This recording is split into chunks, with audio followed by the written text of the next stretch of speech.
financial insecurity causes depression and anxiety. Now, that in some ways seems like a no shit Sherlock insight, right? If you'd said to my nan or your nan, do you think if you're really financially insecure, you're going to be more or less likely to be depressed? My grandmother would have clipped me around the ear and said, "Stop fucking wasting my time." Right? She was Scottish. That's nice. That's a good Scottish accent. I'm impressed, man. It's the closest I can get to it. But so you think about that in relation to financial insecurity, right? Like my grandmother and my mother would have actually regarded that as so obvious an insight. It'd be like, "Why the fuck are you wasting my time?" Right? But if anyone does need scientific evidence for it, there is plenty. People who have a private income from property are 10 times less likely to develop serious anxiety than people who don't. Doesn't mean there aren't lots of other causes of anxiety. Doesn't mean rich people can't get anxious, obviously. And obviously, there's been a big increase in financial insecurity over the last 5 weeks for reasons, again, so obvious I don't need to tell your viewers. That is causing a lot of depression and anxiety. And one thing I'm finding quite frustrating at the moment is seeing people who, some of them I know, they're all good and admirable people, but people who run mental health charities that, brought on the news, or celebrities, they're brought on the news and they're said, what should people do about their anxiety and depression? And almost always they say, well, they should meditate, they should switch off the news. It's all individual solutions, right? And I'm in favor of all those things. I'm in favor of meditation. I'm not watching the news 24 hours a day myself because I would go mental. Don't misunderstand me. I'm not dissing any of those things.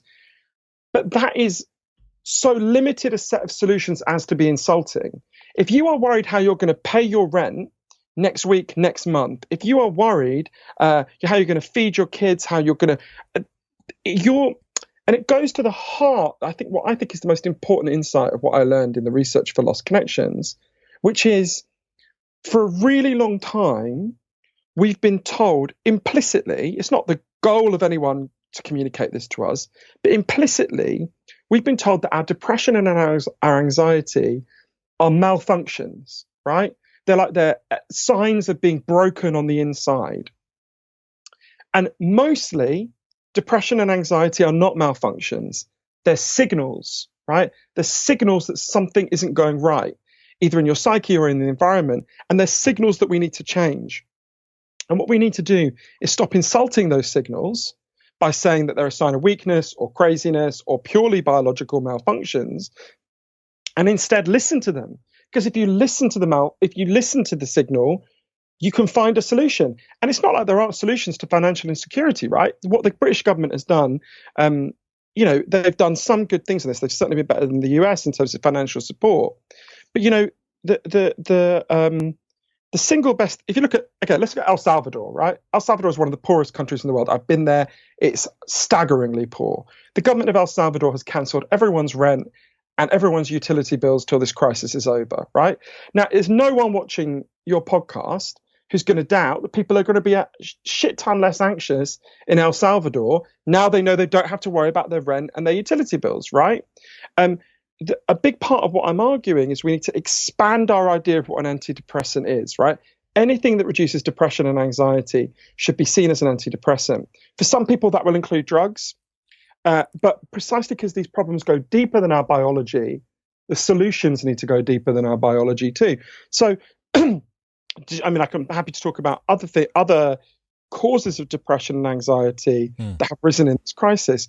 But the single best solution to financial insecurity in this crisis, which is the single best solution to depression and anxiety for a lot of people in this crisis, I would argue, is what's called a universal basic income. They're basically doing it in Spain. It's much less bureaucratic than what we're doing. It's where everyone in the country is given just a basic income. You're not going to be having any, you're not going to be ordering caviar on a basic income. And there's lots of evidence that reduces depression and anxiety. When they tried it in Canada in the 1970s, they chose a town. They said to everyone in that, not everyone, sorry, they said to a large number of people in that town, from now on, we're giving you a basic income. There's nothing you have to do for it, and there's nothing you can do that means we'll take it away. It was a small amount of money. It wasn't, I think it was the equivalent of about £9,000 in today's money. So you're not going to be able to live well on £9,000, but equally, you're not going to be homeless with £9,000, right? And lots of things happened. Almost nobody gave up work, which I think is really interesting. But the single biggest effect is there was a massive fall in depression and anxiety, right? Massive fall. In fact, mental illnesses that were so severe that people had to be shut away in psychiatric hospitals fell by 9% very rapidly. You think they're the most acute cases, right? Exactly. And so I think, and that should help us to understand one of the reasons, and I stress it's only one of many, and I'm sure we'll talk about others, why depression and anxiety have been rising throughout my lifetime and yours, right? There's been a big increase in financial insecurity throughout my lifetime, right? The middle class is fracturing and collapsing. You've got a lot of money going to the very rich and a lot more people being pushed down into insecurity. That causes depression and anxiety. And for those people to then go to their doctor and be told, oh, actually, it's just that there's something wrong in your brain, is an insult to them. It's not that there aren't real biological factors. There are, but that's such a grossly simplifying explanation that it misses a lot of what's going on. And it means we miss out on the most important solutions. Yeah, it's like diet brain. So diet brain is anyone that's ever done a cut or has been trying to lose weight knows when you start to really drive your calorie deficit into the floor, all that you think about is food.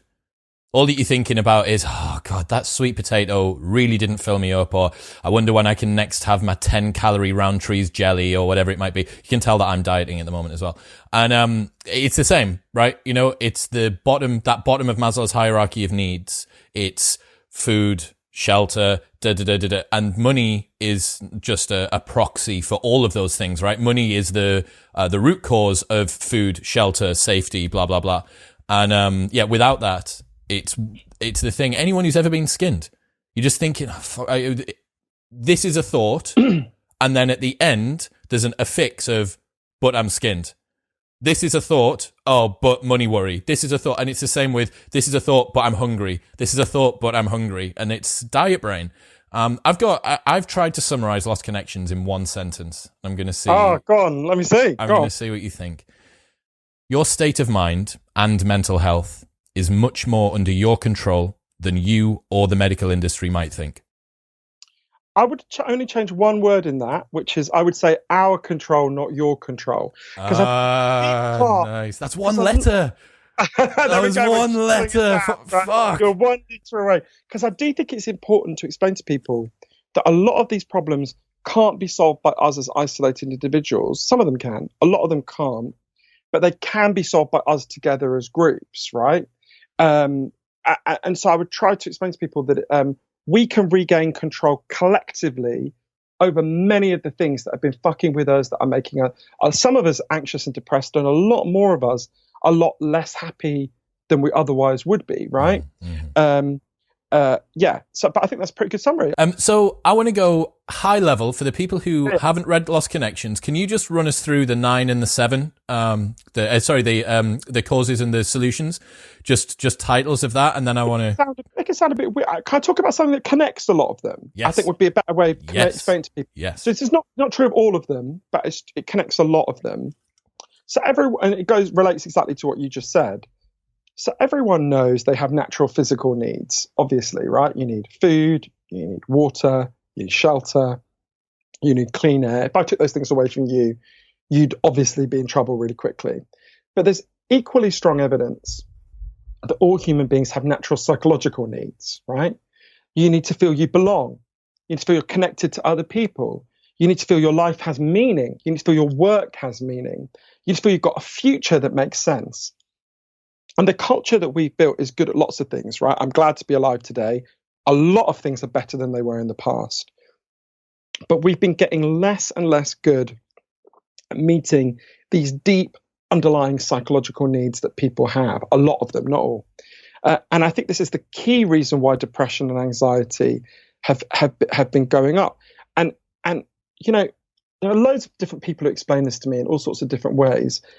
But the moment when it really emotionally fell into place for me was when I went to interview this South African psychiatrist called Dr. Derek Summerfield. He's an amazing guy. And Derek happened to be in Cambodia in 2001 when they first introduced chemical antidepressants for the people in that country, because they never had them in Cambodia before. And the local doctors, the Cambodians, were like, well, what are these drugs? And he explained to them. And they said to him, oh, we don't need them. We've already got antidepressants. And he was like, what do you mean? And he thought they were going to talk about some kind of like herbal remedy, like, I don't know, ginkgo biloba, St. John's wort, something like that. Instead, they told him a story. There was a farmer in their community who worked in the rice fields. And one day he stood on a landmine left over from the war with the Americans, and he got his leg blown off. So they gave him physical therapy, they gave him an artificial leg, and after a while he went back to work in the rice fields. But apparently it's really painful to work underwater when you've got an artificial limb. And I'm guessing it's quite traumatic to go back and work in a field where you got blown up. The guy started to cry all day. After a while, he refused to get out of bed. He developed classic depression. This is when they said to Dr. Summerfield, well, that's when we gave him an antidepressant. And he said, what was it? And they explained that they went and sat with him. They listened to him. They realized that his pain made sense. Right? It had causes in his life that actually, when you sat down with him, were entirely understandable. One of the doctors figured, after listening to him, if we bought this guy a cow, he could become a dairy farmer. He wouldn't be in this position that was fucking him up so much. So they bought him a cow. Within a couple of weeks, he stopped crying. Within a couple of months, his depression was gone. They said to Dr. Summerfield, so you see, doctor, that cow, that was an antidepressant. That's what you mean, right? Now, if you've been raised to think about depression the way we have, that sounds like a joke, right? I went to my doctor for an antidepressant. She gave me a cow. But what those Cambodian doctors knew intuitively is what the leading medical body in the whole world, the World Health Organization, has been trying to explain to us for years, right? If you're depressed, if you're anxious, you're not weak, you're not crazy, you're not in the main a machine with broken parts, right? You're a human being with unmet needs. And what you need and deserve is support to get those deeper needs met. And the reason why I say our rather than your is because that farmer on his own could not have solved that problem, right? He needed people around him to help him figure out what had gone wrong, and more importantly, to think of a solution and build a solution with him. And I think so many of the problems we face, in a way, when you explain these causes to people, I mean, let's think about another one, a really obvious one that's risen in the last 5 weeks, loneliness, right? It's not rocket science when you explain to someone, if you're lonely, you're more likely to become depressed, right? But I remember, it's funny, I remember the night before my book came out, I was sitting with one of my best mates and we were talking about it. And, when a book comes out, you always think about how people are going to react.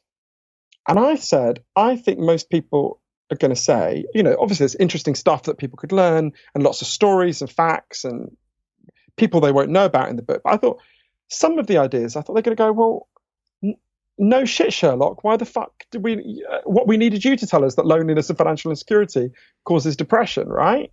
This is really obvious. And then the book came out and I kept being introduced in radio interviews and things. We'll go, well, we're now going to talk to Johann Hari, who's written this incredibly controversial new book. Right?